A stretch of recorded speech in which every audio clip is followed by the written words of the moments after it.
Good morning and welcome to the Motivational Devotional, where we are merging motivation and spirituality to create a daily dose of confident positivity.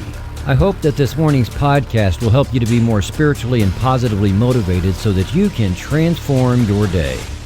I have been working on different spaces in my home, and that inspired me to write a motivationally spiritual piece on spaces. As I reflect on what to say here, I think back a few decades ago to a time before children. My mate and I lived in a 2-bedroom apartment, and we had very few belongings. The second bedroom had nothing in it because we barely had enough for the larger bedroom. I had only mindfully been working with my spiritual journey for less than a year, but I realized the importance of a space where I could focus. However, we weren't aware of the importance of other spaces for experiences. As time went on and we filled up our space and then filled up a place with more space and then filled up another place with even more space, we found that we didn't have spaces for special things like prayer or meditation or spending meaningful time with people or even conversations with each other. I think now, after my experiences then and in the years since, that people commonly look for homes that have necessary spaces for cooking, sleeping, laundry, and such, but we overlook how those spaces or other spaces will facilitate conversations or other experiences that build relationships. I think this is also true in work environments. In retail, for example, there are spaces where employees can have conversations with customers and build that very temporary relationship that helps a person decide what to buy. Office environments widely vary throughout our culture from old-fashioned cubicles or individual offices to open areas with many spaces for interaction and collaboration. Most businesses have larger training rooms or boardrooms for meetings, and people have lots of conversations in those. Some businesses on the cutting edge of collaboration pay a lot of attention to what is in those spaces and how people can interact for creativity and problem solving.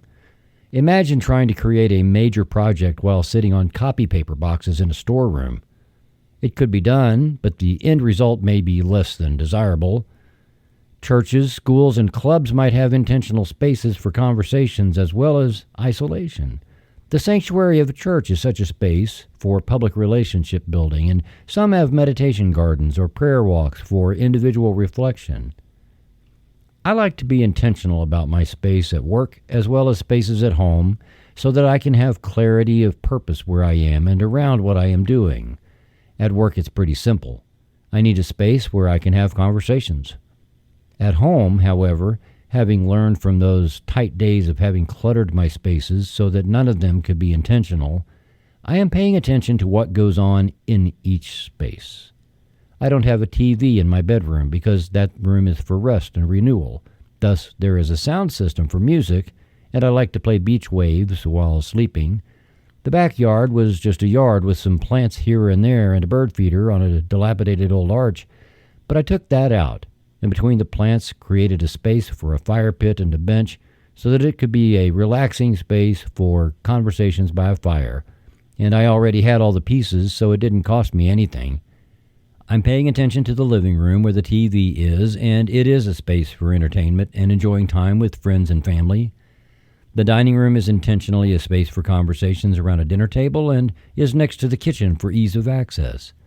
The kitchen is a space where more than one person can work while collaborating and creating together, which also is great for building relationships. Having discovered the rich meaning behind the use of our spaces, I would encourage anyone and everyone to look at what space you do have and consider if there are things within one space that are unnecessary for the function of that space and might either be moved to a more appropriate space or just let go. Then consider if there are new things that could intentionally create that space into what strengthens a family or a marriage or a friendship. You don't have to have a big house to do this kind of stuff. You just need to be aware of the use of what you have and also look at your space with the awareness that all of creation is conspiring in your favor. Trust that the universe always has your back and will give you insight into carving out the spaces that you need. Sociologist Sherry Turkle said, "I am a partisan for conversation. To make room for it, I see some first deliberate steps. At home, we can create sacred spaces, the kitchen, the dining room. We can make our cars device-free zones. We can demonstrate the value of conversation to our children. And we can do the same thing at work. Thank you for taking the time to listen today.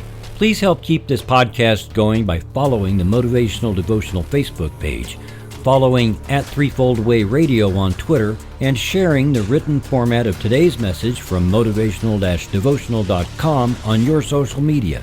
I am deeply grateful for your support, and thank you for letting Motivational Devotional be part of your journey. Peace out. See you tomorrow.